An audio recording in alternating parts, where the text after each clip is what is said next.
we had unanswered questions. Not just could we do this? The answer is, it seems to be yes. But do the CAR T cells that are infused at that baseline level, do they successfully expand? Do they expand in the patient's blood?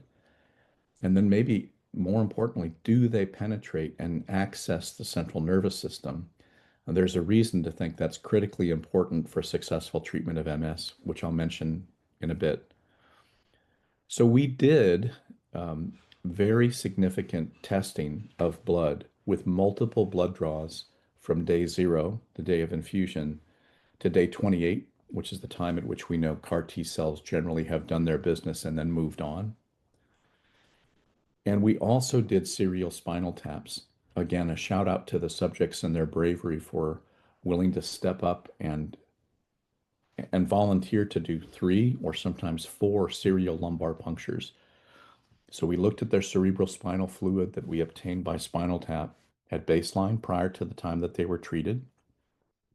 And then we looked again at day 14, 2 weeks after their infusion, to see if the CAR T cells we had infused into their bloodstream had successfully gotten into their cerebrospinal fluid.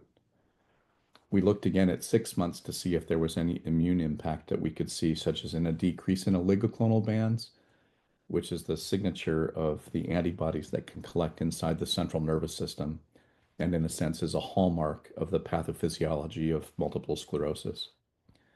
That was key. So those data were very encouraging. What we saw was after infusion, as I mentioned, we saw really robust expansion of these CAR T cells in the bloodstream of all treated subjects.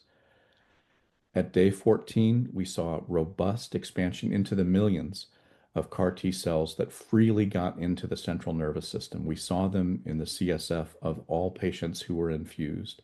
That means that those CAR T molecules can be inside the central nervous system where other B cell therapies, such as the large monoclonal antibodies, can't get into so much.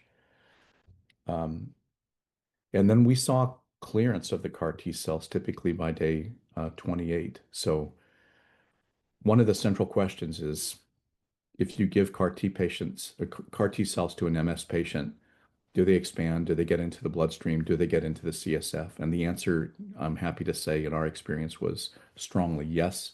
We absolutely saw that.